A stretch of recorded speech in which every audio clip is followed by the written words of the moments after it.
Hello, I'm Franz Schneider.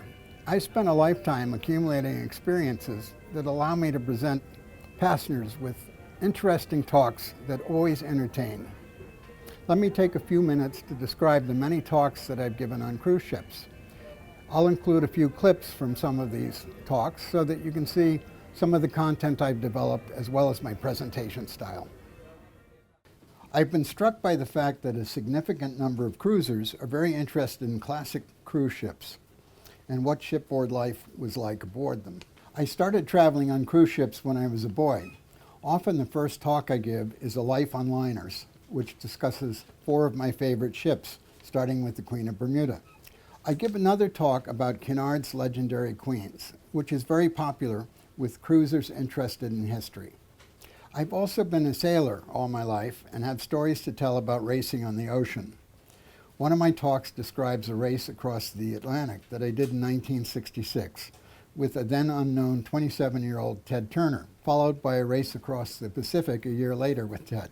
As Ted Turner started building his media empire, I became his navigator in the 1970s. And in another talk, I describe exciting races on his boats to places like Bermuda and Jamaica. I also tell the incredible story of a man who is about to win the first non-stop, single-handed sailboat race around the world, and then disappeared under mysterious circumstances. I give several talks about navigation that are basic and colorful enough to appeal to a general audience. One tells how I set out to be a navigator as a teenager. Another talk provides some of the basics of navigation before illustrating them with 2 interesting events involving cruise ships. And although it is certainly not for a general audience, if there is interest, I have a talk that gives an introduction to the ancient art of navigating by the sun, stars, and planets using a sextant. I have found that 1 or more of these navigation talks work well for long passages, say a transatlantic crossing, where as many as 10 talks may be scheduled on sea days. In addition to these maritime-related talks, I have developed a number of talks that have appeal for a very broad audience. One of my most popular talks examines the facts and myths surrounding the Bermuda Triangle. I now give this talk on any cruises that pass through that area, such as Caribbean cruises and transatlantic crossings to and from Florida. Another talk stems from courses that I've taught at Harvard for 18 years, teaching psychology and neuroscience, and my talk explores how that knowledge can be applied to everyday situations. The talk is about avoiding disaster and examines how people respond when terrible events occur and how we can avoid repeating the mistakes that others have made. When not aboard ships, I've made my living for the past 30-odd years as a registered investment advisor and private trustee. I've developed a talk that's geared toward affluent retirees who like to cruise. It's called Making It to the Finish Line and describes strategies and specific investment alternatives that can boost retirement income and achieve the goal of not outliving one's assets. I also give a talk about Pan American, the pioneering airline that brought air travel around the globe. The talk is full of beautiful images of the airplanes that changed the world and the achievements of Pan Am before airline deregulation brought about its demise. Some of the images show the evolution of Pan Am's Pacific flying boats, the Boeing flying boat that was the first to cross the Atlantic, President Roosevelt on his way to the Casablanca summit, the first president to fly in an airplane while in office, the beautiful 707, and the tremendous jump in size when the 747 was introduced. With so many interesting talks about such a diverse set of topics, I am an excellent choice as a speaker on long cruises. In fact, over the past year, I've spoken on 3 transatlantic crossings, giving as many as 9 unique talks on a crossing, typically on sea days. And since Cuba became a cruising destination, I've spoken on a number of cruises to that unique island country. My most popular talk is titled Cuba's Beautiful Cars.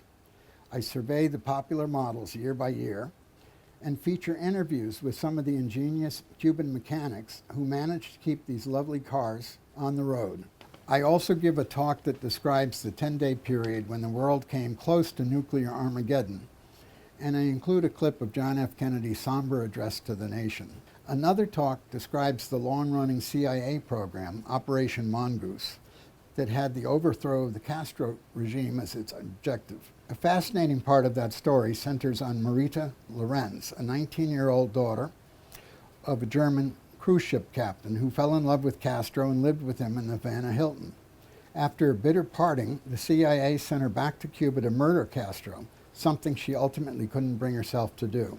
Here's how Fidel Castro described the incident. What I remember is that she began to cry at the beginning, and that in several minutes she could not tell any word to me. And so he handed her his pistol. He was stretched out on the bed, fully clothed in his dungarees, and handed her the pistol and said, well, then do it. And she said she held the pistol, pointed at him for a minute, and then she put it down and said, I can't, Fidel. And he said, of course you can't. No one can. As soon as Cuba reopens as a destination, I want to speak on your cruises to Cuba. Now, if you have a little more time, here are some clips from several of my talks.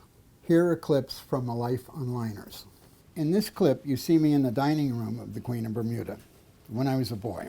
My brand new Madras jacket my mother got me. And the first sitting was where all the families ate. And then there was late sitting where the people who like to have fun would go. And here I am, I'm dressed up in this Madras jacket, and my mother tied a tie for me. And then I had a tie clip, and I wore it up high so people could see it, of course. I loved all of the ship's activities and eagerly participated. And in the evening, there was a lot to do. Here I am, I'm ready to party. Now, my oldest sisters, I'm sure on purpose, didn't tell me how uncool it was to button all my buttons. But there I am. And I don't know why I was wearing a Mexican hat, but a lot of these pictures I have that hat on. So anyway, here you see me, I'm celebrating Gay 90s night. You notice they gave all of the men nice cardboard mustaches. And then here's the horse racing. And I took this image is from the brochure for the Queen of Bermuda about the high excitement of the shipboard track. Well, what it was is someone rolled dice, and then they would tell the bellboys, all right, move horse number 4 ahead 3 spaces. And that was the horse racing. For each of the ships covered in this talk, I also give historical information. Here you see a slide about the Queen of Bermuda. Now, I'll just point out some interesting changes. This is how she was configured when she first came out, and this aft funnel was a dummy funnel. It was just for looks. Now, during the war, she was a troop carrier, and they took the dummy funnel down, and they actually put a little landing strip at the back. They had these tiny airplanes that could land there. Then after the war, when she went back into service, they did something that the Normandy first did. They raked the funnel, so the front funnel is a little taller than the middle, which was a little taller than the aft funnel. And then here's this terrible one big fat funnel. I also made a transatlantic crossing on the QE2 during her 1969 maiden season. Here are some clips from the QE2. It would be 10 years before I took a ship again, and this time it would be the Queen Elizabeth II, or the QE2 as everyone called her. Now this is a favorite poster of mine. This dates from the mid-50s, and it shows Cunard, which at the time had the largest passenger fleet on the Atlantic. And if you count it up, it's 23 ships altogether. Now, almost all of those were sold off over the next 10 years. And by 1969, when the QE2 entered service, all that remained from that old fleet were 2 small ships built in the 50s for service to Canada. So when my sister suggested I join her in the QE2, I jumped at the chance. It was my first time on a ship since the Queen of Bermuda. And I was immediately hooked on ocean liners again. Here are my sister and I having a drink. They had a lovely bar called the Lookout Bar, and it spanned the entire width of one of the upper decks, and it had these oversized portholes looking forward and to the sides. And we had a gale halfway across the Atlantic, and it smashed in one of the ports. But all they did is they covered it with plywood, and the lounge remained open. Good old British stiff upper lip. Now, I made friends with a drink steward down in, there's a room called the Double Room. And Bert always called me Mr. Jack Daniels for some reason. He'd been with Cunard for over 20 years. He'd been on the old Queens. And although he scoffed at the new informal uniforms, he knew that if the QE2 didn't succeed, he wouldn't have a future working at sea. Anyway, one night he told me to meet him in the forward stairway after he finished work, and he'd take me to the Pig and Whistle in the crew area. So this is what I'd heard the bellboys talking about on the Queen of Bermuda. And so Bert took me down there. And actually in the QE2 there were 5 crew bars. The one I visited had a small bar, a few chairs, a dartboard, and dirt cheap drinks. I think the drinks were like 10 cents a piece. And this illustration is from the old Queen Mary, and they just had this tiny crew bar, but it was a baggage storage area, so they could expand into that. But in this crew bar, I met everyone from boiler room ratings to maitre d's, and I realized they were all determined to make the QE2 a success. I asked if there were bridge tours, but they said no, there weren't, but I could send a note to the bridge, which I did, and I promptly received an invitation. And I was met by a junior officer named Roland Hazel, and he showed me the bridge, and at any time there were at least 2 officers on watch on the bridge, and almost every officer had a master's license, which meant they were qualified to be captain. There was this huge depth of talent working on the bridge because these have been people who had been working on Cunard when it had dozens of ships in the old days. But what I was fascinated with was they had this satellite navigation system, and it was actually the first installation on a non-military ship of the satellite system. This was 20 years before GPS. And the system cost $165,000, and it was controlled by a mini computer made by Digital Equipment. I don't know if some of you probably remember that name. And anyway, what was interesting is when they installed it in England, they discovered this error. It was 200 feet off.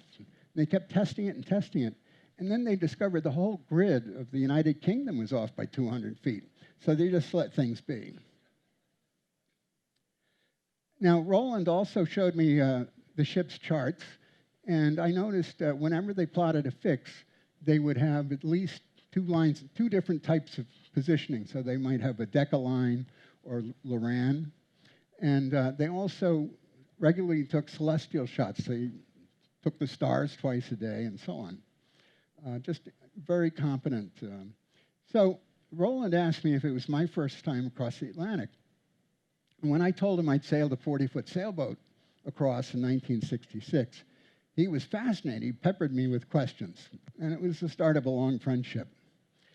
So after the tour, he invited me for a drink in the wardroom. That was the officers' bar just after the bridge. I was on vacation in Grenada in 1973, and one day I saw this odd-looking little ship come in, but I noticed it was displaying the Cunard colors. And I discovered it was one of 2 ships Cunard had taken over while they were being built. They became the Cunard Adventurer and the Cunard Ambassador. I went aboard and I asked, well, how do you get to the wardroom? And there was Roland Hazel. We caught up a bit, and he said, why don't you join the ship? So I packed my bags and I booked passage to San Juan. We did some island hopping. And I also met the captain, a very nice guy, Robin Woodall, who kindly invited me to spend time on the bridge. I give a navigation talk sometimes, and when I do, I discuss the grounding of the QE2 in 1992 off Martha's Vineyard. And poor old Captain Woodall had the misfortune to be in command then. Long story short, the local pilot deviated in course without telling the officers. But Captain Woodall got all the blame. And eventually, Roland became captain of the QE2 in 1997, a couple of years before he retired after 33 years with Cunard. He started a family in the 60s, and in 1965, he decided he was going to try and work on shore, and he got a job at Lloyd's Bank. But he missed the sea so much, he quit the bank after less than a year, and he rejoined Cunard as a junior officer, which is where I met him. Oh, and what about Ronnie Warwick, that shy liar's dice player? Well, he went on to become captain of the QE2 in 1990, a position his father had held in 1969 when the QE2 first arrived. And then when the fantastic Queen Mary II was being built, Captain Warwick was designated as the first captain, and soon after he was promoted to Cunard's Commodore, a position his father had held 30 years earlier. They were amazing father and son.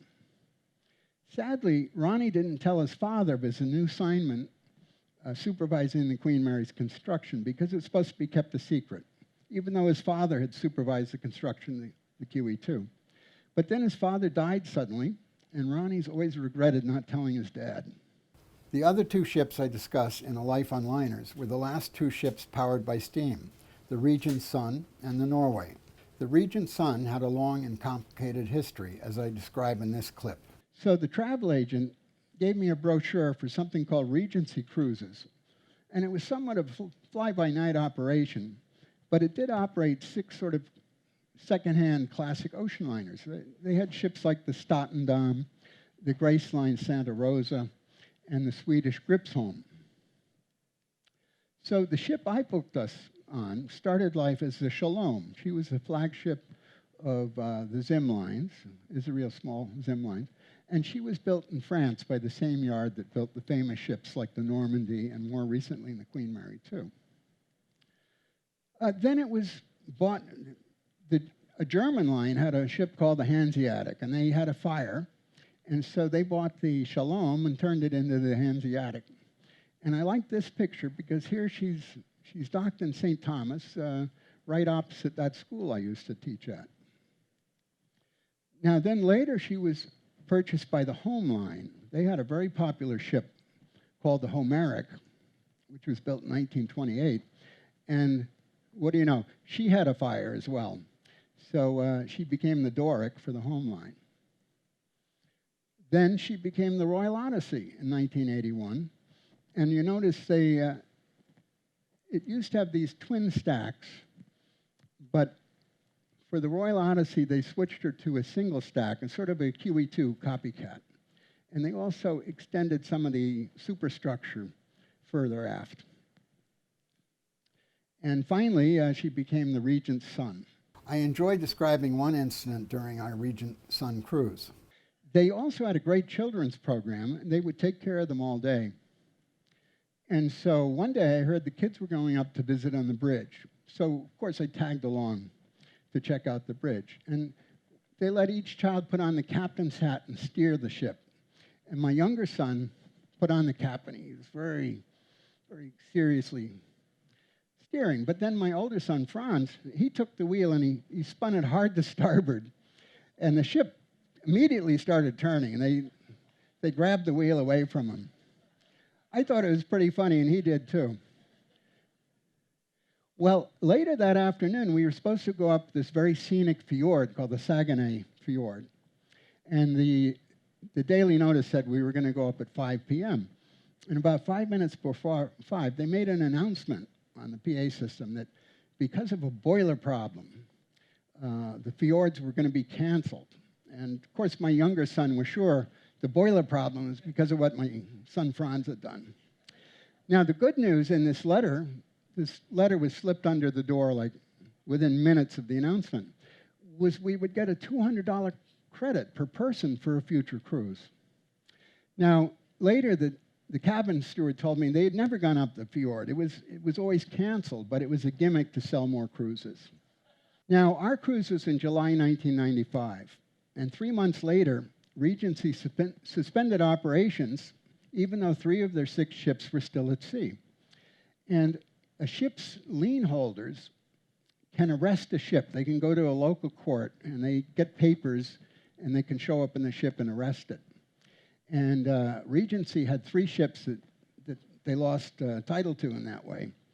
But, of course, the banks didn't realize that if they arrested the ships, they took responsibility for getting all the passengers home. So it wasn't too good for the banks.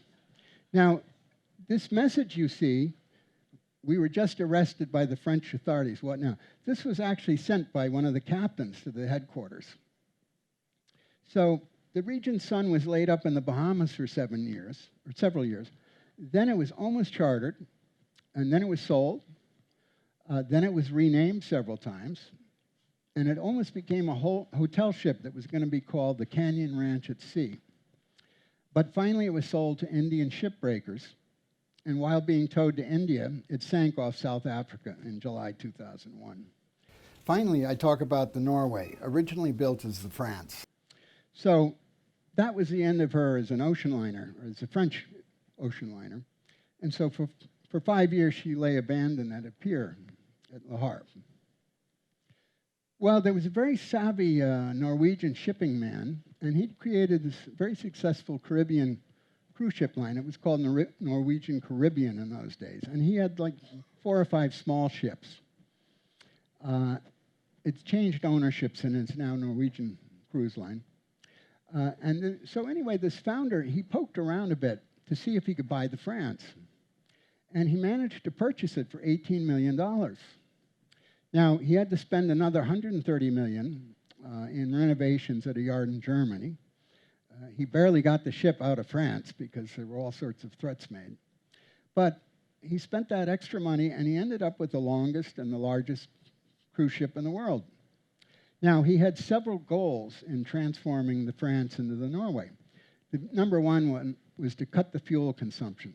So they reduced the service speed from 28 knots to 18 knots.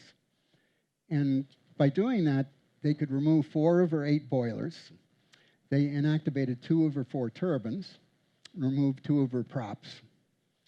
And now she burned 200 tons of fuel a day, and that's down from 800 tons a day. Now, in terms of miles per gallon, she got about 33 feet per gallon of fuel. In my talk, I described some of the radical changes to the Franz that resulted in the Norway, such as creating more usable deck space, building 2 easily launched tenders that could each carry 450 passengers at a time, and leasing a private island where these tenders could land right on the beach. Finally, I described the very sad ending to the Norway story. So that was the end. The Norway had to be scrapped.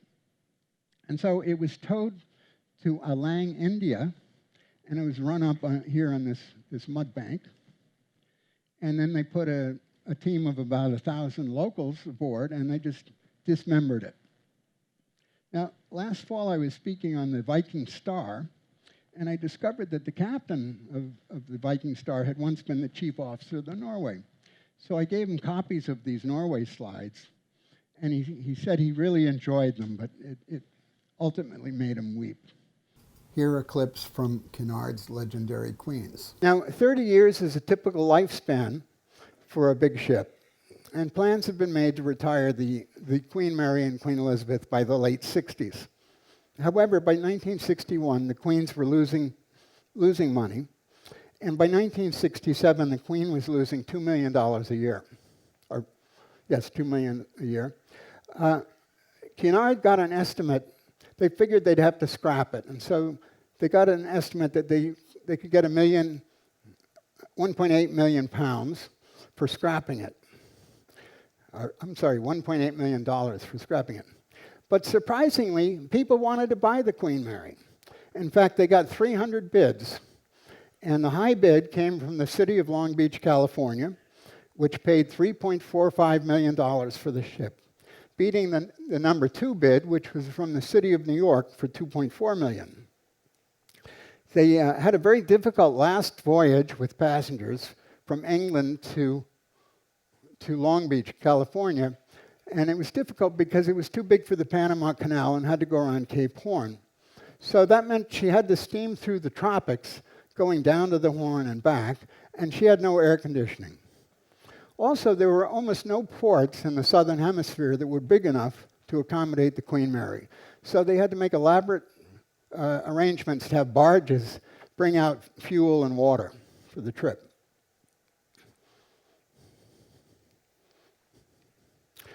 Nevertheless, when she got to Long Beach, she got a tumultuous welcome, and she's been permanently anchored there, or moored, ever since. She's operated as a hotel and a tourist attraction, but has never made any money.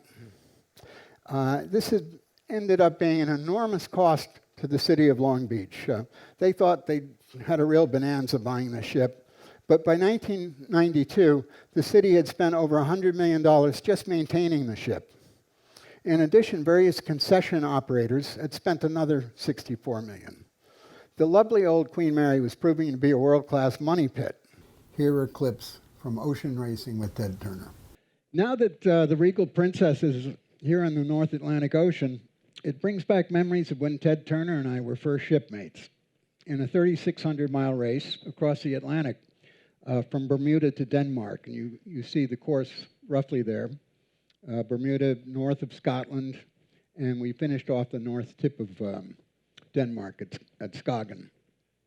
I had just completed my freshman year at college, and to this day, that 20-day race remains the most exciting experience of my life. In this talk, I include some footage taken during the start of a Newport to Bermuda race on Ted's 61-foot ocean racer, Tenacious. Now, you might think these ocean racing people would be cautious at the start of a 600-mile race, and they'd play it safe. But yachtsmen aren't like that. It's like a giant game of chicken. And that's me calling the time left to the start at the back. And one of my jobs, along with the fellow on the right, is to keep Ted calm, which, of course, was an impossible task. 25, 24, 25. Oh boy, we had.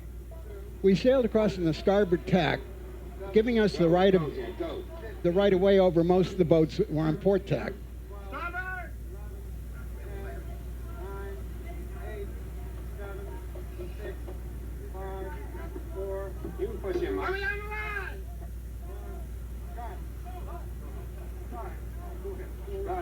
Gun, come up, Ted. Come up. So when at the gun, we tacked over to port. And as you'll see, all our competitors were to leeward of us. And with Ted's bold tactics, he got the best start of the race. Back me a little bit. Back it. Up the jib. Okay, that's good. Bring it over. Now, many famous sailors like Ted Hood or Bus Mossbacker, they're known for a very quiet demeanor. They never raise their voice. Ted's just the opposite. Anything on the radio, John? Get to leeward. Get out of my way. From the main. Come on. Easy out on the radio. We get moving. 1 second, Max. Just let me. Don't worry about the backstay. That's not important. Trim the jib down. And you'll see that Ted's a real multitasker. Instead of just concentrating on steering the boat, he's worried about every little detail. Here's another clip from that talk. Now, let me tell you a little about Ted. Off the water, he came from a background of privilege. This picture was taken when he was married in 1960, and he's with his father, who was building a billboard empire all through the South. After being thrown out of Brown twice, Ted married and started a family, and he also started working in his father's company, where he turned out to be an excellent salesman. But everything changed in 1963. With the billboard business headed toward bankruptcy, his father killed himself. And at age 24, Ted got the banks to give him a couple of years to try and turn the company around. When I met him 3 years later, he was 27, had divorced, had married again, had some more kids, and he'd managed to get the business on an even keel. Ted's real passion has always been sailboat racing. And with his father often absent, he was raised by a longtime family retainer, Jimmy Brown. So Jimmy taught Ted to sail as a boy in Savannah. And by the time he was in college, he was a top competitor. Until the 1970s, Jimmy was always part of our crew as cook, even though he weighed about 350 pounds. We sailed the race in a 40-foot sloop.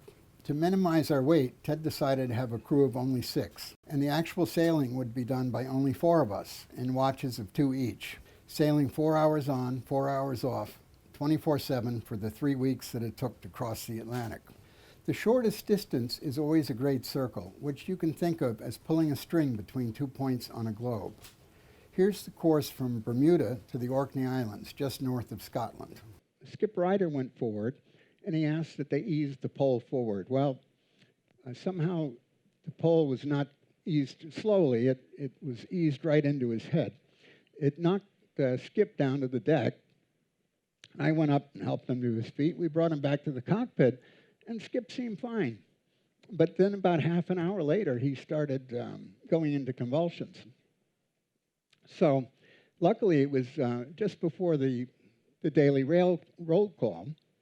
And we called and we said we had an injury. And Germania said they had a doctor aboard. And incidentally, this is kind of curious. Germania was owned by Baron Krupp.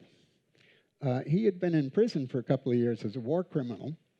And there were some rumors that Hitler was aboard his yacht. I don't think that was true. But anyway, the doctor said it sounded like he had a very serious concussion. And so there was some talk that probably what would be best would be to evacuate him.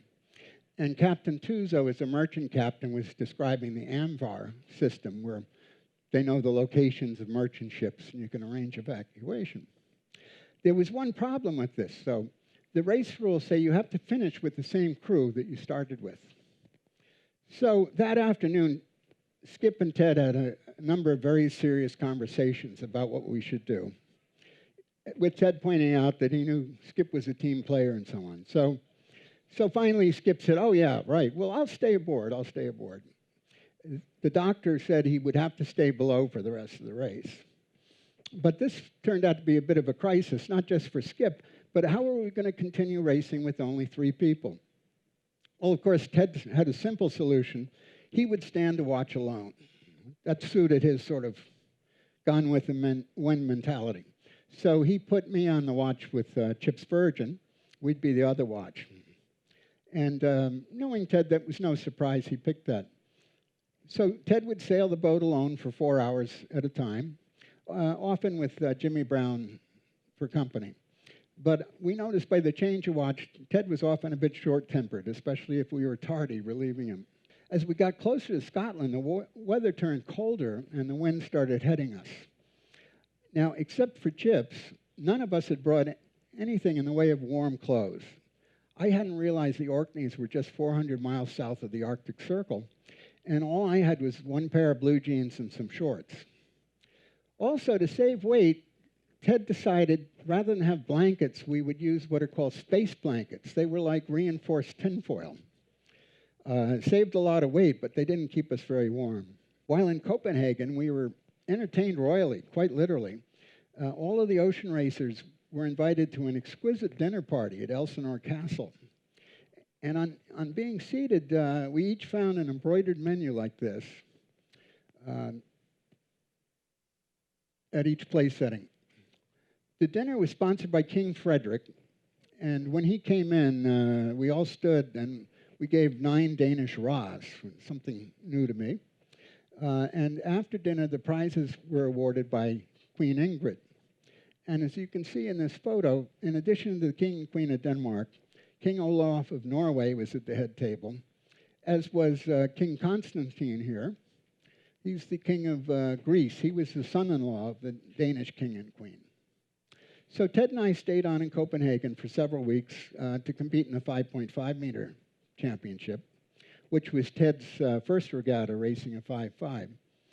Paul Elvström, a legendary Danish sailor, swept the series, but Britt Chance, who I was crewing for, did the best of the American entries.